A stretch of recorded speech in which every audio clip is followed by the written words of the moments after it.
आज एक नया वीडियो लेके आया हूँ स्मार्ट मीटर के ऊपर में। तो आज का टॉपिक है माई बिजली ऐप। तो माई बिजली ऐप में हम लोग क्या क्या फीचर, माई बिजली ऐप में क्या क्या फीचर्स है और माई बिजली में हम लोग क्या क्या चेक कर सकते हैं, क्या क्या जानकारी ले सकते हैं या कुछ भी कंप्लेंट डाल सकते हैं माई बिजली ऐप के थ्रू से हम लोग देखेंगे आज इस वीडियो में। तो मेरे साथ बने रहिए वीडियो में। तो आप लोग देख पा रहे हैं ये माई बिजली ऐप है। इसको मैं क्लिक कर दिया। क्लिक करने के बाद ये लॉगिन हो गया। लॉगिन था पहले, तो लॉगिन कैसे करते हैं दिखा देता हूँ एक बार। इसको लॉग आउट कर दिया।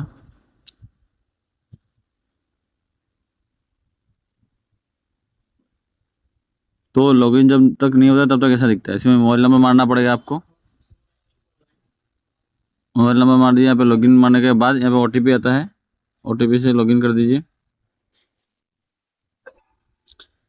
यहाँ पे OTP आ गया। यहाँ पे मैं OTP डाल दिया। OTP डालने के बाद वेरीफाई मार दिया। यहाँ पे कंज्यूमर अभी ऐसा आ गया कि choose a connection associated with your mobile number. तो आपका मोबाइल नंबर के साथ ये अगर कंज्यूमर नंबर है रजिस्टर, तो ये अगर आपका कंज्यूमर नंबर है तो आप इसको खोल दीजिए। क्लिक कीजिए। क्लिक करने से ऐसा ओपन हो जाएगा विंडो। तो यहाँ पे आपका सबसे ऊपर में लिखा है योर करंट बैलेंस। उसके नीचे लिखा है कंज्यूमर नंबर हो गया। उसके बाद हो गया मीटर नंबर। उसके बाद प्लान क्या है आपका, प्रीपेड है या पोस्टपेड, यहाँ पे दिखा रहा है। कनेक्टेड लोड कितना है वो दिखा रहा है यहाँ पे। तो उसके बाद आपका हो गया कमर्शियल है या डोमेस्टिक है। मान लीजिए आपका घर में मीटर लगा है और यहाँ पे लिखा है कमर्शियल, तो ये गलत है। आपको उसको एप्लीकेशन में जाकर इसको ठीक करना पड़ेगा, क्योंकि कमर्शियल का बिल आपका एक नियर अबाउट 1 रुपये से ज़्यादा बिल डिफरेंस है। मान लीजिए डोमेस्टिक में आपका 6 रुपया बिल है, तो कमर्शियल में आपका 7 रुपया 8 रुपये तक हो सकता है, 9 रुपया भी हो सकता है। ऐसा कुछ है कनेक्शन ऐसा है। उसके बाद आपका कंज्यूमर स्टेटस क्या है, रनिंग। मतलब यहाँ पे क्यों रनिंग क्यों लिखा है, आपका लाइन घर में चल रहा है। मान लीजिए ऐसा हो गया कि आपका बैलेंस खत्म हो गया, निगेटिव में चला गया ना, -350 लाइन कट गया, तो आपके यहाँ पे TDC बोल के लिखा आएगा। अगर बैलेंस के लिए रिचार्ज लाइन कटा है तो आपका TDC बोल के लिखा आएगा। तो आप रिचार्ज करेंगे, रिचार्ज करने के बाद आपका फिर से यहाँ पे रनिंग आ जाएगा, मतलब आपका घर में लाइन आ गया। नेक्स्ट हो गया आपका यहाँ पे व्यू बैलेंस। यहाँ पे मानने से आपका बैलेंस दिखा देगा। कंज्यूमर का नाम दिखा रहा है, एड्रेस क्या है वो दिखा दे रहा है, लास्ट रिचार्ज कब क्या था उसको दिखा रहा है, 090925 हो गया। उसके बाद ये हो गया आपका रिचार्ज का ऑप्शन। रिचार्ज करने के लिए आप यहाँ पे अमाउंट डाल दीजिए। अमाउंट डाल के ऐसा अमाउंट कंफर्म कर दिया। उसके बाद यहाँ पे मेक पेमेंट कर दीजिए। उसके बाद प्रोसीड टू पे कर दीजिए यहाँ पे। उसके बाद आपका यहाँ पे UPI ऐप वगैरह का यहाँ पे लिंक खुल जाएगा। यहाँ से आप खुल जाएगा। यहाँ से आप कोई भी सिलेक्ट कर लीजिए। जैसे मान लीजिए भीम दिखा रहा है, मैं भीम को सिलेक्ट कर लिया, तो यहाँ पे तो ये लोग ऑटोमेटिक स्विच नहीं हो रहा है भीम के साथ। तो आप वहाँ पे दूसरा कुछ सिलेक्ट करके वहाँ पे UPI सिलेक्ट करके UPI के थ्रू आप, UPI मतलब आपका फ़ोनपे हो गया, जीपे हो गया, उसके थ्रू से आप रिचार्ज कर सकते हैं। उसके बाद नेक्स्ट हो गया आपका व्यू यूजेस। व्यू यूजेस में जाने से आपको यहाँ पे दिखा रहे हैं यूनिट कंजम्पशन और बैलेंस हिस्ट्री। बैलेंस हिस्ट्री में आप यहाँ पे क्लिक करेंगे तो आपका बैलेंस कितना कितना था, कैसे कैसे घट के आ रहा है आपका बैलेंस, तो कब कौन सा डेट में कितना बैलेंस था वो दिखा रहा है। मान लीजिए आपका 19 सितंबर में 640 बैलेंस था आपका, 20 सितंबर में हो गया वो घट के अब 560। उसके बाद हो गया 21 सितंबर हो गया बिलो 560, 22 में हो गया आपका बिलो 520, ऐसा कुछ ये एवरेज रिडक्शन दिखा रहा है। और कंजम्पशन हो गया आपका ये 7 डेज का दिखाया है। तो यहाँ पे 18 सितंबर से 24 सितंबर तक 18 को था 81 रुपीज़ 0.88 पैसा। उसके बाद 19 को हो गया, 19 को फिर से कितना कंजम्पशन हुआ 80.76 पैसा का। नेक्स्ट हो गया 20 तारीख को हो गया 42। उसके बाद कुछ तारीख का हो गया 26। मतलब इस डेट में आपका दिन जा इस बीच में आपका कंजम्पशन बहुत कम हुआ था।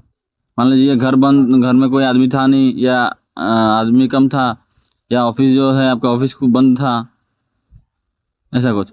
तो ऐसा करके आपका फिर से देखिए 24 सितंबर को आपका फिर से यहाँ पे और थोड़ा बिल बढ़ा था, 34 रुपीज़ हो गया। तो ऐसे करके आप यहाँ पे 1 महीने का भी देख सकते हैं, पूरा 1 महीना में आपका कौन सा दिन में कितना ज़्यादा बढ़ा है। तो आपको यहाँ पे आपको आइडिया लगाना पड़ेगा कि आपका उस दिन में घर में कौन था कौन नहीं था, कब कौन सा चीज़ आपने कितना यूज़ किया था, ये सब आपको यहाँ पे मिल जाएगा।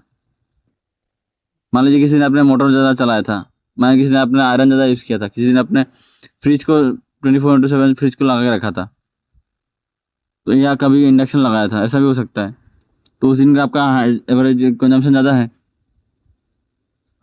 1 ईयर का आप देखेंगे तो यहाँ पे हर महीने का, जैसे यहाँ पे देख लीजिए जुलाई महीने का 2700 रुपया हुआ था, अगस्त का 2200 रुपया, आपके बाद सितंबर में 1500 रुपया। यहाँ पे देखिए सितंबर में आपका, अक्टूबर में आपका था 1000 रुपया, उसके बाद नवंबर में 936।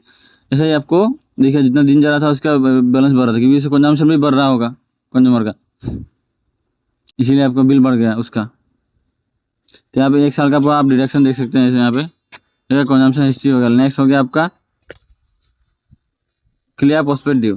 क्लियर पोस्टपेड में you have no outstanding to be clear, मतलब आपका कोई बकाया रुपीज पहले का बैलेंस कुछ भी बाकी नहीं है एप्लीकेशन के साथ, वो यहाँ पे दिखा रहा है। नेक्स्ट हो गया आपका रिचार्ज हिस्ट्री। यहाँ पे आप कब कब रिचार्ज किया, यहाँ पे डेट 9 तारीख को रिचार्ज किया, 23 को रिचार्ज किया, 08 को रिचार्ज किया, 28 को रिचार्ज किया, 16 को रिचार्ज किया, ऐसा आप रिचार्ज हिस्ट्री यहाँ पे देख सकते हैं। उसके बाद हो गया मंथली स्टेटमेंट। मंथली स्टेटमेंट और रिचार्ज हिस्ट्री में एक डिफरेंस है कि मंथली स्टेटमेंट में आपका 1 तारीख से 1 तारीख तक गिनता है यहाँ पे। तो यहाँ पे बिल आपका, यहाँ पे बिल भी, यहाँ पे बिल निकलता है, मतलब 1 तारीख से 1 तारीख तक आपका नहीं, 1 तारीख से आपका 31 तक आपका बिल निकलता है। वो उसके बीच में आपने कितना खर्चा किया है वो आपको जो पहले थोड़ा पहले दिखाया है वो आपका डे टू डे, मतलब आज 24 तारीख है तो लास्ट मंथ के 24 तारीख से आज 24 तारीख में आपने कितना यूज़ किया वहाँ पे दिखाया। तो इसको आप डाउनलोड भी कर सकते हैं, ऐसे क्लिक करने से डाउनलोड हो जाएगा। उसके बाद आप यहाँ पे देख लीजिए आपका ये बिल डाउनलोड हो गया। किसी को बिल भेजना है, किसी का इसका बिल लगाना है, किसी कहीं पे किसी को देना है, तो आप इसको दिखा सकते हैं आपका बिल। ये मंथली बिल हो गया आपका। डेट किसका डेट हो गया 31 जुलाई से 31 अगस्त, तो 31 से 31 तक 1 महीने का बिल, क्योंकि सितंबर ख़त्म नहीं हुआ है तो इस महीने का बिल जनरेट नहीं होगा, ये सितंबर ख़त्म होने के बाद ही बिल जनरेट होगा इसका। तो यहाँ पे हम लोगों ने देख लिया, बिल भी देख लिया। नेक्स्ट यहाँ पे क्या है, इसके बाद हो गया आपका चेंज प्रोसेस। चेंज प्रोसेस में वो क्या है, आपका चेंज प्रोसेस लोड चेंज कर सकते हैं, लोड बढ़ा सकते हैं, घटा सकते हैं, कैटेगरी चेंज कर सकते हैं, डोमेस्टिक से कमर्शियल, कमर्शियल को डोमेस्टिक, इसके लिए अप्लाई कर सकते हैं। इसके बाद गेट एप्लीकेशन स्टेटस, आपने जो एप्लीकेशन दिया है उसका स्टेटस क्या है वो चेक करने के लिए यहाँ पे। नेक्स्ट हो गया आपका रेज कंप्लेंट। यहाँ पे आप कंप्लेंट डाल सकते हैं, किस किस विषय में कंप्लेंट डाल सकते हैं। कहीं पे एक्सीडेंट हो गया बिजली के लिए, करंट से कहीं पे एक्सीडेंट हो गया। इसके बाद नो पावर, कोई आपका घर में लाइन नहीं है, नो पावर इन एरिया में लाइन नहीं है, पोल कहीं पे टूटा हुआ है, कहीं पे ट्रांसफार्मर खराब हुआ है, कहीं पे हाई वोल्टेज नहीं मिल रहा है, वोल्टेज ड्रॉप, ये आपको न्यू कनेक्शन लेना है, कहीं पे फेज नहीं मिल रहा है, पावर थेफ्ट कोई कर रहा है, इस सब का कंप्लेन कर सकते हैं। स्मार्ट मीटर में कोई रिलेटेड प्रॉब्लम है, पेमेंट आपका हो नहीं रहा है, तो बहुत सारा यहाँ पे आप कंप्लेन दिखा रखा है एप्लीकेशन ने, यहाँ पे आप इसके थ्रू से आप कंप्लेन कर सकते हैं, नहीं तो आप 1912 पे कंप्लेन कर सकते हैं। तो मेरा इस वीडियो से मेरा अच्छा कुछ जानकारी मिला है, तो मेरे चैनल को लाइक कमेंट शेयर कर दीजिएगा और सब्सक्राइब करना मत भूलिएगा। थैंक यू, धन्यवाद।